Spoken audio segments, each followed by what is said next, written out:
Doc Talks, diálogos sobre medicina e arte. Esse podcast é um oferecimento de Fleury Medicina e Saúde. Olá, sejam muito bem-vindos ao Doc Talks. Eu sou Manuel da Costa Pinto, jornalista, crítico literário, e a meu lado tenho a companhia de Augusto César de Macedo, curador deste podcast, médico do Fleury. Como vai, Augusto? Tudo bom? Tudo ótimo, Manuel. Maravilha. Neste quarto episódio nós vamos falar de um tema da medicina que atravessa a história da humanidade, atravessa os séculos e é amplamente retratado no cinema, na literatura, nas artes plásticas. Não é isso, Augusto? É isso, Manuel. O assunto desse programa são as epidemias. Perfeito. O que você nos traz sobre esse tema? Como você lembrou, Manuel, as epidemias atingiram várias sociedades ao longo da história. A gente está falando de doenças que percorreram todos os continentes e penetraram diferentes classes e culturas, levando à morte bilhões de pessoas. Para refrescar a memória de quem nos escuta, a história da Europa foi transformada na Idade Média, mais especificamente no século XIV, com a peste negra e os mais de 50 milhões de mortos. Outros tantos foram infectados e mortos pela cólera, tuberculose, varíola, gripe espanhola, tifa, malária e mais recentemente a AIDS, só para citar alguns exemplos. Nas artes, as dores e particularidades dessas epidemias foram retratadas por artistas plásticos, escritores e cineastas de diferentes gêneros e movimentos artísticos. Agora voltamos a debater o tema por causa do coronavírus, que pela terceira vez no século XXI chega aos humanos e torna-se problema de saúde pública. Dessa vez com o nome Covid-19. E por que tratar desse assunto? Bem, as epidemias trazem inúmeros desafios para a prática médica. Como podemos lidar, por exemplo, com o temor coletivo de uma doença? Como controlar epidemias? E como a arte retrata esses momentos? É um tema amplo, mas vamos percorrer pelo menos parte dele nesse programa, Manuel. Doc Talks. Perfeito, Augusto. Obrigado pela introdução. O assunto é amplo, sim, e puxando a brasa para mim, a sardinha, que é a literatura, nós temos ótimos exemplos na história do romance, da ficção, a começar por A Peste, de Albert Camus, e por Ensaio sobre a Cegueira, do José Saramago, para ficar em dois autores que são mais próximos de nós e que são muito famosos. E já que eu falei em Camus, que além de escritor, era também filósofo, eu apresento aqui o nosso primeiro convidado de hoje. Andrei Venturini Martins, doutor em filosofia pela PUC, professor do Instituto Federal de São Paulo, pesquisador do Laboratório de Política, Comportamento e Mídia da PUC e autor de diversas obras, entre elas O que é o Homem e A Verdade é Insuportável. Como vai, Andrei? Obrigado pela presença aqui. Eu que agradeço, Manuel, Augusto, professor Paulo Saldiva. Para mim é uma alegria muito grande estar aqui e discutir esses temas que são fundamentais, né, e estão aí na onda dos acontecimentos, né, e sem dúvida a medicina e literatura são instâncias do conhecimento que conversam. Perfeito, e a gente vai conversar longamente sobre isso aqui, ao longo desse podcast. Pelo lado médico, temos aqui conosco o doutor Paulo Saldiva. O Andrei já fez referência a ele, né? Esse é o Dr. Paulo Saldiva, que é o nosso outro convidado, médico patologista, professor titular do Departamento de Patologia da Faculdade de Medicina da USP, foi diretor do IEA, Instituto de Estudos Avançados da USP, e também pede para ser apresentado como ciclista, gaitista, e eu acrescento ainda que ele é um grande humanista, um grande conhecedor da relação entre medicina, história, arte, cultura, enfim, um intelectual e médico que nos dá um grande prazer de estar aqui neste Doc Talks. Tudo bem, doutor Saldiva? Tudo bem, um prazer estar aqui. E para discutir aspectos que são básicos para a formação tanto da população como do médico. Imagina pegar uma coisa que você não enxerga, te deixa doente e pode te matar. Esse é um terror que vem sendo acompanhado desde os primórdios da humanidade e não conseguiu ser vencido pela ciência. Então, nada mais oportuno do que discutir isso nesse momento que passamos. Bom, então eu lanço logo a primeira pergunta. A gente ouviu o Augusto fazer aí um panorama das epidemias que nos atingiram ao longo da história. E como é que é para os médicos lidar com esses momentos? Quais são os desafios específicos de se tratar uma doença epidêmica? Bom, o primeiro é que o controle de uma epidemia vai além da atuação de um médico individual. Ele precisa de ações coordenadas que envolvem vários níveis de atenção. Quer dizer, o médico não tem domínio sobre... Um médico isoladamente não tem domínio sobre tudo que precisa ser feito. Segundo, ele vai ter que lidar com a sua falibilidade. E nesse momento, ele faz parte do risco. ele passa a ser também o primeiro caso de H1N1, por exemplo, que a gente fez até autópsia na Faculdade de Medicina. Quem morreu foi a enfermeira, que cuidava de um paciente com H1N1, que depois ele veio a falecer também. Foi quem cuidava. Então, isso aconteceu agora recentemente na China, que o oftalmologista que descreveu, o diretor do hospital morreu hoje, foi notificado hoje. E na gripe espanhola, que chegou no início do século XX em São Paulo... Matou até presidente da República do Brasil, né? Os médicos saíram da cidade. E quando você teve o ebola, nos primeiros 15 dias, só tinha mais da metade do corpo médico da Costa do Marfim tinha morrido. Então, é uma situação onde você leva compulsoriamente o médico a se colocar na mesma posição do indivíduo. Isso aconteceu com a epidemia de febre amarela que nós tivemos em São Paulo. O pessoal que cuidava das pessoas que morreram muitas no Hospital das Clínicas, começaram a se compadecer e ter problemas até de, digamos, dificuldade de tocar o seu trabalho. Por isso que eu acho que esses são os desafios centrais. Legal, então para envolver o Andrei, que é filósofo e conhece também a história da literatura e das representações de questões epidêmicas na cultura, na literatura e na reflexão, para envolvê-lo nesse debate, eu queria que ele falasse um pouco sobre esse aspecto ressaltado pelo Dr. Saldiva, como esse aspecto do fato do médico estar sujeito também à epidemia que ele combate, como isso aparece na literatura e talvez falar do livro que melhor represente isso, que é A Peste de Camus, cujo protagonista, o Dr. Rieu, é um médico, né? Sim, é interessante que e isso está na obra do Camus, especificamente A Peste, a discussão sobre os termos epidemia e peste, porque há uma hesitação quando os médicos se reúnem na obra A Peste de Camus para tentar entender o que está acontecendo, e não eram todos que se arriscavam a falar que, olha, não é uma epidemia, é uma peste. E quando eles escutavam esse nome, parece que o medo aumentava. Inclusive o Camus, ele já instala o medo, justamente porque para o Camus, começar a pensar é começar a ser atormentado. Então o medo é aquilo que se mostra de forma gritante, logo no início do texto. Agora, eu estou chamando a atenção em relação à palavra epidemia e peste, porque de volta um pouquinho, século XVIII, 1755, houve um terremoto em Lisboa. Acabou com Lisboa. Depois, tsunamis, incêndios, muita gente morreu, e aí os cadáveres ficavam na rua, e aquilo começou a morrer gente, e começou, boca miúda, a ideia de que a peste estava tomando conta de Lisboa. E o que o Marquês de Pombal fez? Primeira coisa, o jornal tem que continuar funcionando, e no jornal ele pede para publicar um artigo dizendo, olha, não é peste, é uma epidemia, e isso acalma a população, as pessoas começam a sair para as ruas, a trabalhar. E o que isso significa? O que eu estou querendo chamar a atenção? Parece que o termo peste é justamente, o professor colocou, é algo que a gente não sabe o que é. O médico, ele está à mercê de um problema que ele não consegue resolver. A epidemia, a palavra epidemia dá uma sensação de controle, né? E essa sensação de controle aparentemente diminui o medo. O Freud diz que nós somos tomados por inúmeras formas de sofrimento. Uma delas é o corpo, a segunda as catástrofes da natureza e a terceira as relações humanas. E quando ele fala das catástrofes da natureza, uma forma de, e aí isso inclui as doenças, ele te ressalta que uma das formas de diminuir o medo e o sofrimento é a ciência, porque quando a ciência dá uma explicação para o problema, diminui o medo. Agora, isso não impede que, de vez em quando, se resgate o termo peste para associá-lo a outras epidemias e de maneira, às vezes, execravelmente preconceituosa, como se falava no começo da epidemia de AIDS, de peste gay, né? Falava-se de peste gay no começo da epidemia de AIDS.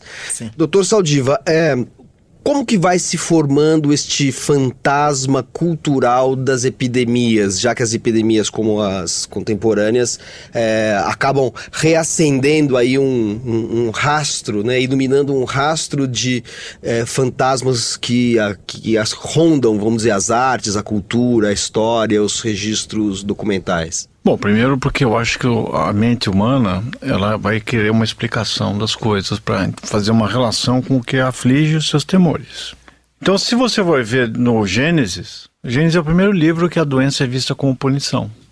Porque Adão e Eva viviam felizes e, de repente, ao cometer o pecado, eles perdem ganham de presente a morte. Vai ver o Velho Testamento, o Êxodo e as pragas do Egito.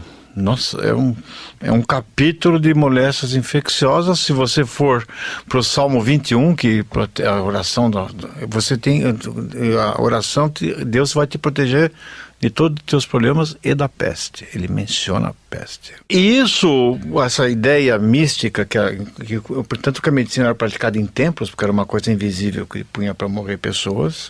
O Hipócrates tenta dar razão, usando os princípios da filosofia, observação sistemática.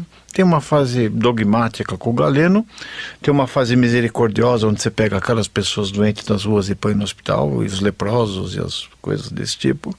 Tem uma fase científica, demográfica, que é a epidemia, onde surge o conceito epidemíaco, quando você fecha o poço de cólera no centro de Londres. E tem o resgate da ciência, ou seja, com Pasteur, Koch, assim. Só que Descartes não matou Deus, ele mudou de endereço. Quando o indivíduo está com uma febre dessas, e agora, no caso dos coronavírus, ele vai no Dr. Google, pede segunda opinião para o Dr. Yahoo, ele quer saber o que está rolando de ciência.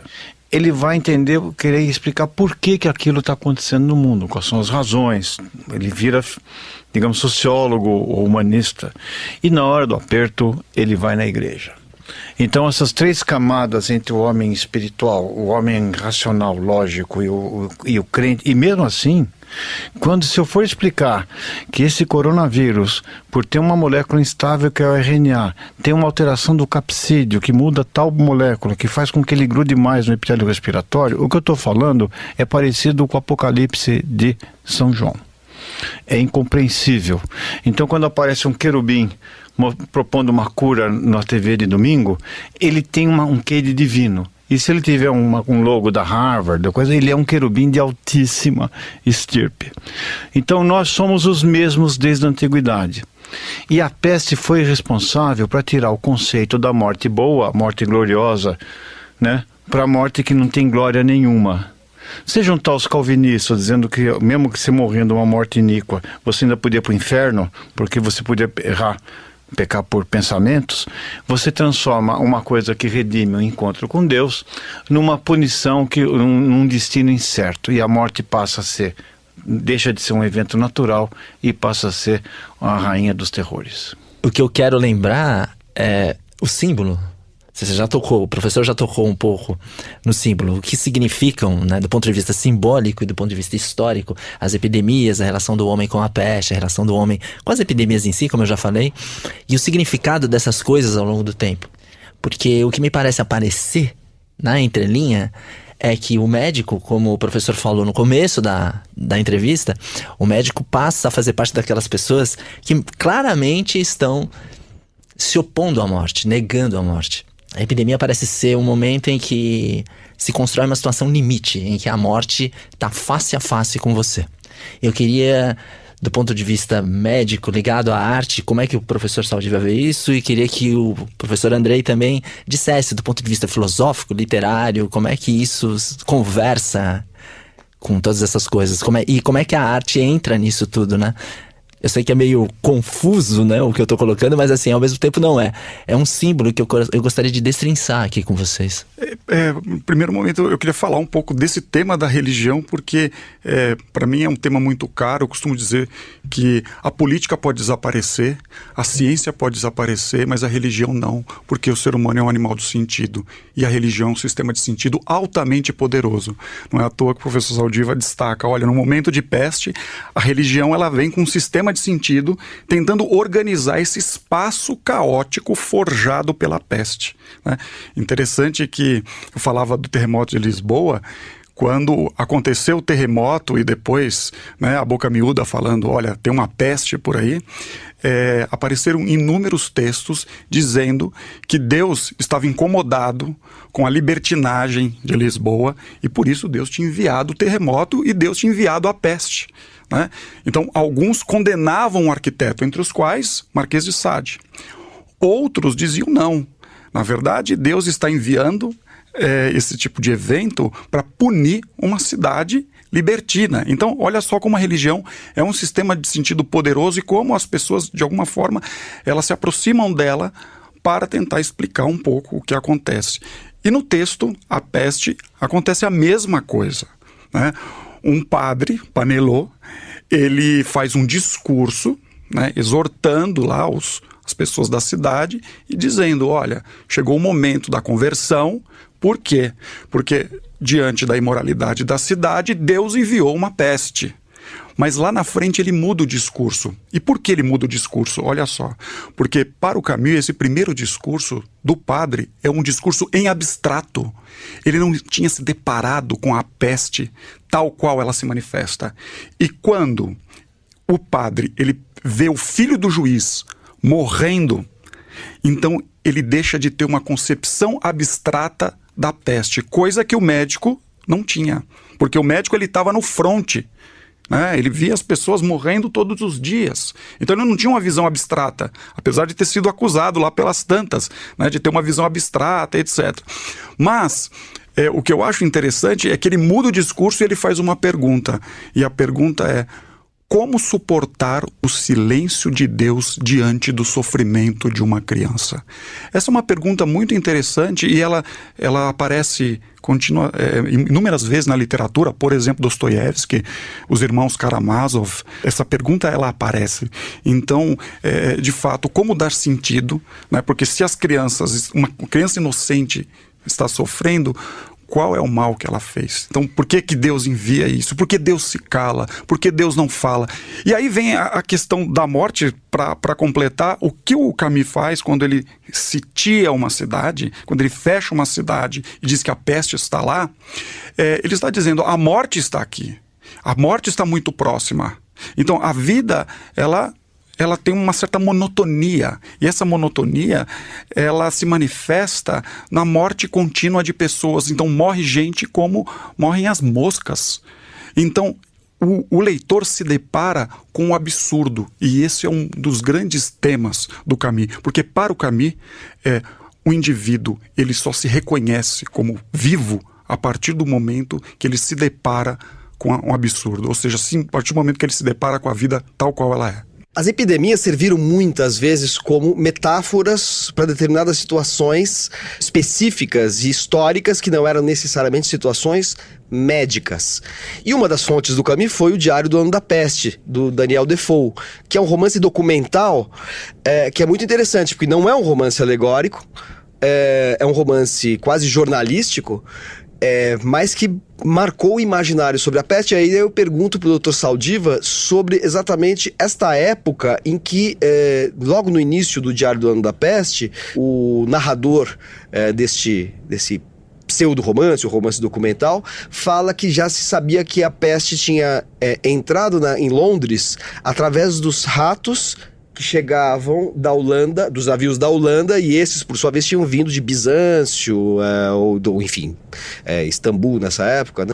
Teria sido um dos focos transmissores, né, de difusão da peste pela Europa. E aí eu retomo a sua questão, doutor Saldiva, assim, em que momento o discurso médico passa a valer? Porque no Diário do Ano da Peste a gente já percebe que existe uma tentativa de diagnosticar a origem da peste, né? Em que momento o discurso médico aparece, seja na história, seja na vida social, seja nas representações estéticas? No momento que a medicina conseguiu apresentar armas efetivas para preencher aquele vazio. Porque, se você pensar bem, depois que você ultrapassou a primeira infância, as doenças da infância, a maior angústia, fonte de angústia, é saber o sentido de estar aqui. O que significa a tua vida, o que você está fazendo. E a peste antecipa isso. Quando o Pasteur começou com o Jenner, com varolização, né, que ele pegava a pústula da vaca e prevenia contra a varíola. Depois o Pasteur que faz a vacina para antrax, né? E depois isso começa a surgir, depois os antibióticos que trouxeram esperanças, a medicina passa a ter uma significância maior. Mas só a partir do século XVIII que começa a medicina a ter uma resposta efetiva para esse medo, que o medo não é só morrer. O que você vai encontrar depois e por que eu passei por esse caminho que permeia a vida nossa como um todo. O problema é que a medicina hoje está perdendo os dentes. Novos bichos estão mutando, o vírus tem uma variabilidade, de ano para ano ele muda a estrutura dele, você tem que tomar vacina para influenza todo ano. As bactérias fazem assim, para ter resistência bacteriana, então você hoje prevê que daqui a 10 anos você não vai conseguir combater febres. Depois da euforia do Fleming, a gente começou a ter o desencanto dos anos 80 com antibióticos.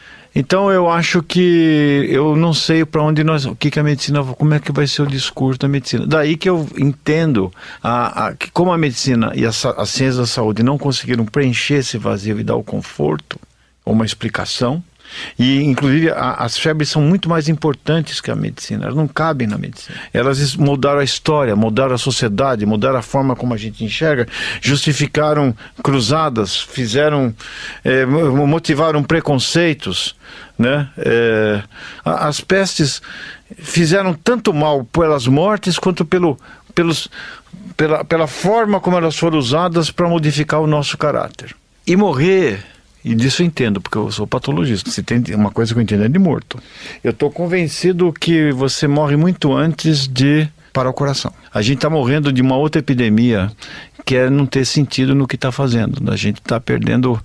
Quando você deixa de poder fazer o que você gosta, porque a vida te impõe certos ritmos, ou porque você não estabelece conexões sociais, você já tem uma peste que vai te isolando. Eu tenho uma pergunta para fazer aqui, acho que, na verdade, é médico-literária, né? Médico-filosófica, então vale para os dois. A gente vai falar do romance Morte em Veneza, do Thomas Mann, que também é um filme do Luchino Visconti. Fala de um protagonista que morre por uma epidemia de cólera que ronda Veneza, e essa epidemia é negada para as autoridades. Agora, em relação ao Covid-19, eu queria chamar a atenção para um ponto. As autoridades chinesas, desde o início da epidemia, têm sido criticadas pela aparente falta de transparência, principalmente no início, em relação às informações sobre a dimensão da doença. Eu queria saber o que vocês pensam a respeito da informação, o papel da informação adequada nos casos de doenças epidêmicas. Continua sendo um fator fundamental para o combate da doença? E como ela deve ser elaborada, traduzida, mostrada para o público em geral? Eu acho que sim, eu acho que não só por uma questão médica, mas também por uma questão moral, mas eu acho que do ponto de vista médico, o professor Paulo Saldiva pode falar um pouco mais sobre os mecanismos de prevenção e etc, mas é claro que isso vem associado a um discurso, especificamente quando falamos do coronavírus, para mim não fica muito claro o que está acontecendo na China. Porque é um país que, eu não sei até que ponto a gente pode falar de uma liberdade de imprensa e etc. Aquilo que é valor, né, para o Ocidente, por exemplo, a democracia, para eles não é um valor. E as notícias não me parecem, usando aqui uma terminologia bem cartesiana, claras e distintas. Bom, Andrei, você mesmo havia falado, quando você evocou o terremoto de Lisboa, como o papel da imprensa foi fundamental. No sentido de acabar com a ideia de que seria uma peste.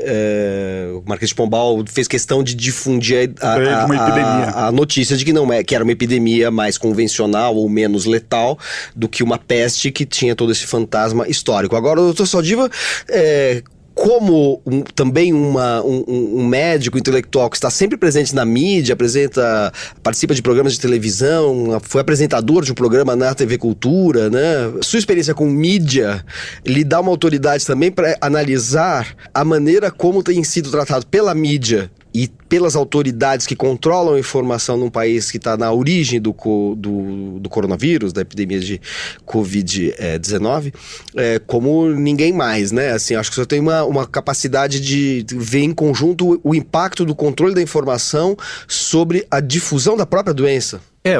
Acho que mídia como a gente conhece é uma coisa do final do século XIX, na segunda metade do século XIX para frente. né?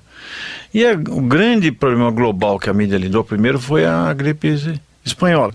A gripe espanhola passa a ser tratada como pandemia, chega no público depois que a Primeira Guerra Mundial acaba. E ela sai dos campos europeus para ir viajar de navio, por isso que demorava tempo. Hoje pega um avião e vai. Bom, então essa pergunta, em última análise a informação é boa, mas qual que é a informação hoje? Num cenário que você tem combate a vacinas, onde você tem a desinformação. Então eu estou cada vez mais descrente no mundo, onde a gente se informa cada vez mais, que a gente possa utilizar. Existe tanta informação com várias nuances que você acaba, digamos, perdendo a efetividade da informação. A gente está chegando ao final desse Doc Talks. Eu queria pedir então que o Dr. Saldiva falasse o seguinte: a gente aqui já conversou sobre várias representações da epidemia e sobretudo da peste que aparecem na história da literatura. Então tem o Decameron do Giovanni Boccaccio, tem o Diário do Ano da Peste do Daniel Defoe, temos a Peste de Camus, que foi largamente discutido aqui, temos o Morte em Veneza, que é uma epidemia de cólera que foi abordada, foi representada literariamente pelo Thomas Mann e tem a sua adaptação cinematográfica pelo diretor italiano Luchino Visconti. Eu queria saber do Dr. Saldiva qual é o livro ou obra, pode ser uma obra de arte, pode ser o que lhe ocorrer, que é o livro que lhe é mais caro dentro destas representações da discussão sobre questões epidemiológicas, vamos dizer assim, que atravessam a história da humanidade. Eu vou dar 3 dicas, uma para cada amante de uma área da arte. Na pintura, nas artes visuais, o Triunfo da Morte do Bruegel. No cinema, o Sétimo Selo, que a gente já mencionou. E na literatura, do Ingmar Bergman. E na literatura, um conto curto do Edgar Allan Poe, que é A Máscara da Morte Rubra, onde ele mostra tudo isso, a inevitabilidade, a desesperança e a inescapabilidade da morte frente a uma... Quer dizer, que seria uma metáfora para os médicos. A gente não está mais isolado com paredes no avental branco. Morre todo mundo. O Andrei tem um acréscimo a essa lista do Saldiva. O texto ele se chama A Negação da Morte, de Ernest Becker.